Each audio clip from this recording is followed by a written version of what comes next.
Welcome to the Overwhelm Edit, the podcast for professional women just like you who are ready to rewrite their story and reclaim feeling capable at work and present at home again. I'm Dr. SaraLou, a GP and life coach who specialises in women's burnout and overwhelm, and I'm here to guide you with the practical tools, inspiring stories, and strategies that mix the science and the soul to get you out of survival mode. And so, my lovely, are you ready to edit overwhelm out of your life once and for all? Let's do this. Hello, my lovely, and welcome to this episode. Now, you'll hear me talking a lot about making life work for you and meeting your needs. So let's talk that through in a really practical way this episode. And so just before we begin, I want you to think about a moment, hopefully not too long ago, where you felt a sense of well-being just creep over you. Now, I hope this was even this week or a few weeks ago. I know for some of you it is much longer. And when you try to access this memory, just think about it as a pure memory. Don't bring any judgment in about when it was or about what that means. I just want you to experience it again, to remember what it's like to feel that everything is okay. And I wonder what it feels like for you. Some of my clients describe that sense of all being well, like a contentment, maybe being at peace, or even a sense of capability returning. And it sounds good, it feels good, doesn't it? We could all do with more of that in our lives, couldn't we? And I want you to be able to capture that feeling and experience that feeling a lot more often. And so to do that, we can't leave it up to chance. To do that, we're going to have to be really deliberate, really intentional, and create pockets of joy, ideally in our everyday life, or certainly as often as we can. And when I say pockets of this, pockets of joy, pockets of peace and contentment, it's about giving you strategies to make this happen so that you can have a life that's fit for purpose, so that you can do what you need to do. Because although I would love for you to feel this way all the time, I also know that sometimes things just need to get done. There's work, there's demands, there's tricky parenting moments, there's partnerships to be navigated, and of course you can find these pockets within those, of course you can. But sometimes you need to get stuff done, and it's about creating a life where you get to have a bit more balance creeping back in, so you feel that you are having more of a sense of well-being, managing things day to day as best you can so that you can enjoy your life even more. And so there's a really great way to think about it. There's a really good way to think about this balance in our lives. And I like to think about it in terms of drainers and sustainers. So basically, there's stuff we need less of, and there's stuff that we need more of. Now, you and I both know that drainers can feel really obvious. You know that sense that there's just something that is taking from you. It's draining you, right? And it seems to never give back. Maybe as I say this, there's something coming to mind. Maybe it's an activity, maybe it's a task, maybe it's even a person. But here's the thing about drainers. Although it can feel obvious, the strategy with how to deal with them can feel a little bit more tricky. So we need to think about boundaries, and that's going to be in a future episode. But for now, I really want to draw your awareness to what those drainers are, and just think, yes, this is what I'm going to need a little bit less of in my life. And then for the rest of this episode, we're going to be thinking about the sustainers and how to amplify those to really create more of that in your life so that you can feel better resourced. And the reason I want to think about the sustainers first, you might be thinking, oh, but I want to get rid of the drainers. We will. But the sustainers I want to think about first, because actually they're probably a little bit more difficult to bring to mind. What is it that helps you feel better? What is it that helps you feel good? And why is it so hard for us to even think about our self-care, our hobbies, things that help us feel more human? And it's because as women, we've been told time and time again that really, our needs appear to matter less to the societal point of view. That our needs are less worthy of being met, and that they should be at the bottom of the pile, and absolutely meeting them, well, that's selfish, isn't it? That's what we're being told. That's the messages we've been absorbing. And so that's why I want to start here, because actually, although drainers can feel easy to identify, the strategies to work with them can be a bit more complicated, because we're maybe talking about other people here. But although the sustainers feel hard to point out, oh, I need more of that, and then going and doing it, once we know what you need more of, actually the strategy to bring into your day-to-day life, well, I'm going to give you the tools and the tips to do that today, because that's where you can start the work immediately, literally after this episode ends. And so that's what we need more of. We need more of the sustainers.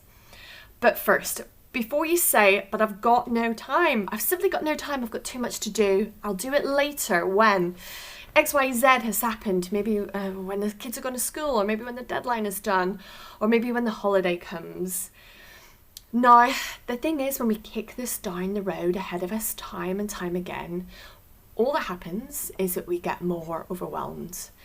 Because I know that when you brought that memory, that feeling to mind at the start, when you felt more capable, calmer, probably even more resilient, it would have been at a time where your needs were being better met. And so we continue to not meet our needs so that we can continue to meet the needs of others and the demands placed upon us. What happens is we get more and more depleted, and the overwhelm happens more and more. Because remember, the overwhelm is there pointing something out to you. It's pointing out that you're not okay, that too much is being asked of you, and that you need some help. And you need it from you, and sometimes we need it from others as well, of course. But this is something that you can start today. This is something that does not have to wait until something else has happened. You can give yourself permission to get started. And so, my lovely, I wonder, what is it that you need in your life to be okay? Now, there are some really basic human needs, and we all need these to be met. I've mentioned in a past episode that actually these are the things that slip to the side as soon as we get stressed. They're the first things to go, aren't they? But when I'm talking basic human needs here, I'm talking sleep, good nutrition, movement, connection, rest. These are the absolute building blocks of your life, and everything after that gets layered upon them. After that, we get to thrive, we get to be ambitious, we get to do amazing things. But without these 5 building blocks, really what happens is you're creating a life that's not built on strong foundations, and so it can come crashing down to the ground. And that's what happens when burnout is ahead. That's what happens when burnout hits. And so I want you to think about these 5 areas, these 5 building blocks of your life. How secure are they? How robust? What's missing for you in that combination of sleep, nutrition, movement, connection, and rest? And I just want to highlight that actually connection, I really want that to be a connection with you, with yourself as well. You are the most important person to have a relationship with in your life. If your relationship with you is healthy and grounded, everything will benefit from a beautiful, positive ripple effect. And so, my love, I want you to think about the areas that are maybe needing a bit of attention. These are the areas that actually we can pour into to sustain you. These are the things that we can set you up with now. And I want to set you up for success. I want to set you up for success because I know there's nothing worse than trying to do something new and it not happening and it not feeling good and the disappointment that can creep in. And I also want to set you up for success because life is complicated. Well, I get it. There is so much to do. There are so many plates spinning. And so I want to introduce to you the idea of the sustainers, of what you need, but also how to actually create these new habits so that they stick and so that they work. And I want to share that with you today. And so, first things first, think about, just as I'm talking now, something that you want to do. Let's think about one thing that you want to do to pour into that sustaining energy, that sustaining building block. One thing. I know you can probably think of a number of areas that you want to tackle at once. But the thing is, when we think about more than one or two, maybe three max, ideas that we want to start at one time, actually what we do accidentally is just add a huge heap of pressure by making this into a to-do list, another thing that has to be done.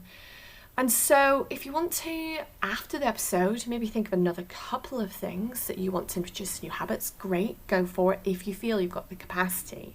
However, just as I talk this through, just bring one thing to mind, maybe the one area that feels the most pressing, the most in need. And we're going to talk now about how to create a new habit in a way that is rooted in science and psychology. And so we have evidence that this stuff works. And it's amazing. What good news, finally, a way to actually make these things happen. Not just sticking it on a to-do list and hoping for the best and it never quite working. So what is it all about? Well, there are three things that are essential to make a habit work. The three things need to be applied to each individual new habit. Hence, just focus on this one thing for now. And so the obvious place would be to start with a new habit. Okay, so bring the new habit to mind. This is the thing you want to do, you want to introduce. Great, you've got it. But how are we going to remember to do it? Okay, so we're talking about a cue here. Now that's the CUE kind of cue. So the cue is the prompt, the reminder to do this habit at this time or after a certain event. Now, sometimes certain habits lend themselves to an obvious cue and sometimes they don't. If you can attach it to something that you're doing already every day or most days, great, super. If you have no obvious cue, but there's something that really matters, you're going to need to create one, but you can do that really easily. You can set an alarm in your phone, and to make it really stick, you're going to name that alarm so when it comes up on your screen that you know exactly what it is. Now, make sure it says something encouraging. So we have our habit, but we need to remember to do it. We really want to make this as easy as possible. And so, for example, let's say you decided you wanted to take the multivitamins that have been sitting in your cupboard for a number of months, if not longer. I absolutely have done that as well. I think I need to take these vitamins because it's the time of year, or I've been unwell recently, or I just want to do this. I know this is going to be good for me. So that's the habit that you have chosen. An obvious cue may be that you make a cup of tea. Maybe you make a cup of coffee in the morning. And so maybe it'll become the way that you're waiting for the kettle to boil. That's your cue. You're going to actually take your vitamins whilst you're waiting for the kettle to boil. It sounds really simple. Maybe it's not too simple. This is it. This is what makes a habit stick. You give yourself the reminder. You give yourself a visual prompt if you need to. But then to really hammer it home, to make this feel really good and give your brain and subconscious that message that, oh, I want to do that again. I feel so good that I have done that. Well done me. And I really want you to do that. I really want you to celebrate yourself. Give yourself a big pat on the back. And to do this, we need to be really deliberate as well. We need to actually introduce a reward. Now, the reward is so important because we're trying to tell your brain and your subconscious that this new habit, that this new action that you're doing is a good thing. Because although part of your brain knows maybe that habit is going to be helpful for you and it's going to be good to do, it can sometimes feel like a little bit of extra life admin at the start. And so if it feels a little bit like there's friction, a little bit of difficulty, doesn't feel so good, it might slip away quite easily. So we're going to bring in a reward. And so that could be something really simple. Again, let's use that analogy of the cup of tea or the cup of coffee. Whilst you're bringing in this new habit, maybe there is a particularly gorgeous coffee brand or coffee bean or tea bag. Maybe it's the cup itself. They think that's really special. I want to keep that for a special occasion. We've all got them. I know we do. So that could be your reward. That could be the reward. It could be simply having this beautiful cup of coffee that's special, that you're only going to have it when you've done the habit in the special mug, for example. And this reward is telling your brain that this was a good thing, that you've done something really good for you. And actually, when we have the reward, it's actually boosting the happy hormones, the chemicals in your brain, and giving the message to the subconscious that was a good thing to do. So that's the dopamine, that's the endorphins, and we're attaching it to the habit. And really, the evidence shows that if you can do this new habit with the cue, with the reward, as often as possible, let's say every morning, if it was, for example, the multivits, or maybe it's going to be something entirely different. Do it as often as possible. Do it as feels good for you, whether even that's a couple of days a week as you're starting it, but make it a habit.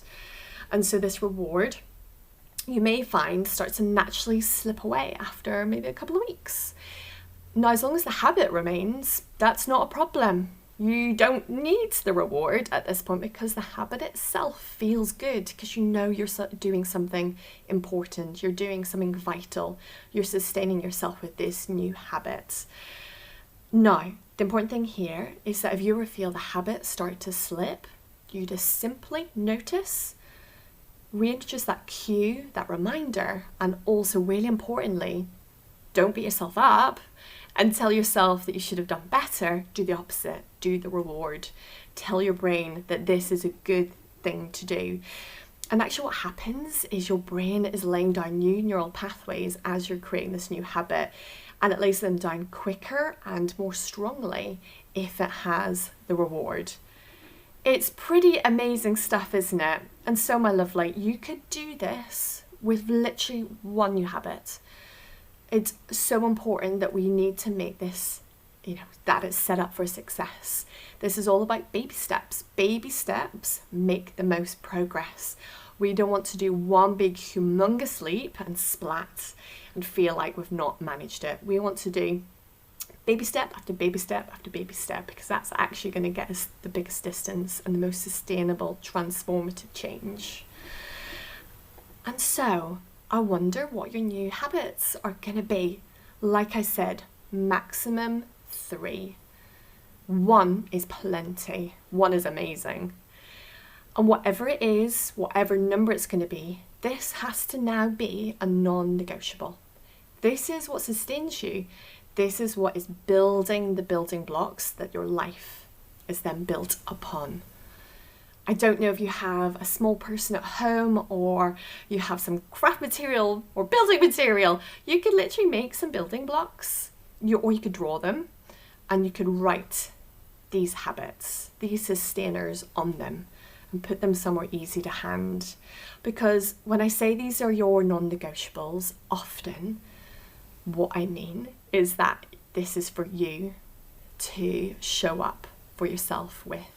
This is for you to know that this matters to me, and so I need to give myself permission to do it, or maybe even I need to advocate for myself. I'm going to set those boundaries, which is going to come up soon.